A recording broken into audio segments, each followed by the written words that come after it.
दोस्तों, भारत और वेस्टइंडीज के बीच खेले जा रहे प्रैक्टिस मैच के पहले ही दिन आया गिल और कोहली का तूफान, जिसे देखकर वेस्टइंडीज की टीम के सभी खिलाड़ी रह गए हैरान।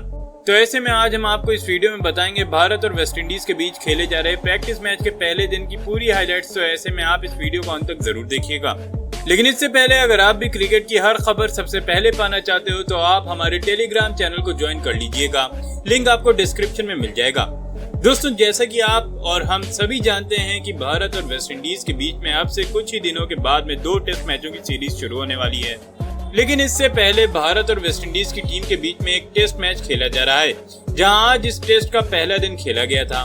दोस्तों, आपको बता दें कि इस मैच की शुरुआत भारत के टॉस जीतने के साथ हुई, जहां भारत ने टॉस जीतकर पहले बल्लेबाजी करने का फैसला किया, जिसके बाद टीम इंडिया पहले बल्लेबाजी करने मैदान पर उतरी।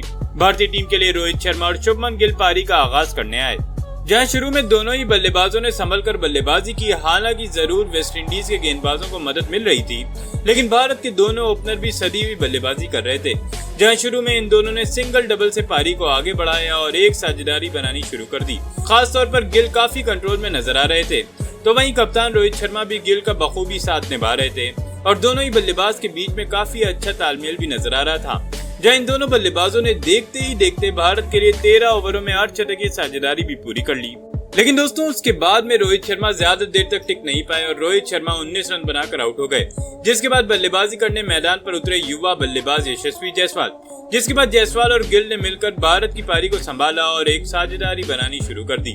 वहीं शुरू के कुछ ओवरों में जायसवाल परेशानी में नजर आ रहे थे और वेस्टइंडीज के गेंदबाज जायसवाल को आसानी से रन नहीं बनाने दे रहे थे, जिसकी वजह से कहीं न कहीं दबाव भी जायसवाल के ऊपर था और इसी का फायदा वेस्टइंडीज के गेंदबाजों ने उठाया और जायसवाल को 15 रनों के निजी स्कोर पर आउट कर दिया।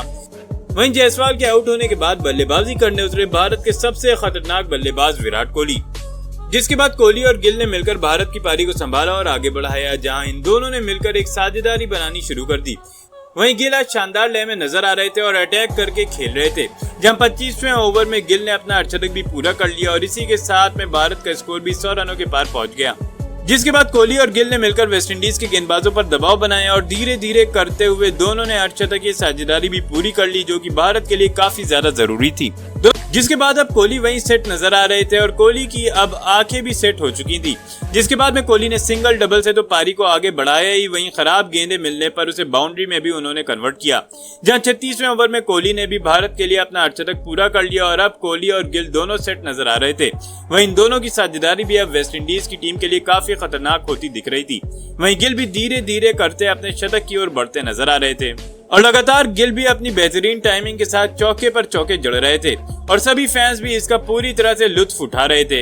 लेकिन वेस्टइंडीज के लिए परेशानी बढ़ती चली जा रही थी, क्योंकि गिल और कोहली तेजी से भारत के स्कोर को आगे की ओर ले जा रहे थे। हालांकि जरूर बीच के कुछ ओवरों में वेस्टइंडीज के गेंदबाजों ने रनों पर रोक लगाई, लेकिन 45वें ओवर में गिल ने शानदार बल्लेबाजी करते हुए अपना शतक भी पूरा कर लिया। तो वहीं अब कोहली भी अच्छी बल्लेबाजी करते दिख रहे थे और पूरी तरह से फॉर्म में थे।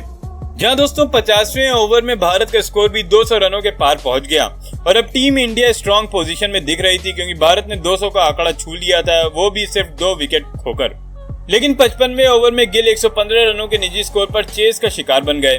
वहीं उसके बाद में बल्लेबाजी करने उतरे अजिंक्य रहाणे, जिसके बाद रहाणे और कोहली ने मिलकर भारत के लिए एक साझेदारी बनानी शुरू कर दी, जहां शुरू से ही रहाणे अटैकिंग क्रिकेट खेलते नजर आ रहे थे और लगातार रहाणे टाइमिंग भरे चौके लगा रहे थे।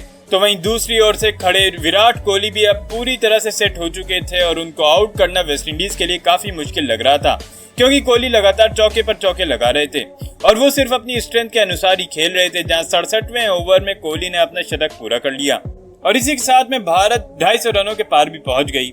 जिसके बाद इन दोनों ने 72वें ओवर में अर्धशतकीय साझेदारी भी पूरी कर ली, जो कि टीम इंडिया के लिए काफी जरूरी थी। और अब वेस्टइंडीज को एक नहीं बल्कि बैक टू बैक 2 से 3 विकेटों की जरूरत थी, क्योंकि भारत के बल्लेबाज तेजी से स्कोर को आगे बढ़ा रहे थे। जहां कोहली के चौके देखकर फैंस पूरा लुत्फ उठा रहे थे। वहीं 78वें ओवर में भारत का स्कोर 300 रनों के पार पहुंच गया, जिसके बाद 83वें ओवर में रहाणे ने सिंगल डबल से पारी को आगे बढ़ाते हुए अपना अर्धशतक भी पूरा कर लिया। लेकिन दिन खत्म होते होते रहाणे 60 रन पर आउट हो गए। लेकिन पहले दिन का खेल खत्म होने तक भारत ने 339 रन बना लिए 4 विकेटों के नुकसान पर, जहां कोहली 121 रन बनाकर नाबाद खेल रहे थे। तो आपके हिसाब से क्या इस बार भारतीय टीम WTC का खिताब जीतने में सफल हो पाएगी या नहीं? अपनी राय कमेंट सेक्शन में जरूर बताइएगा।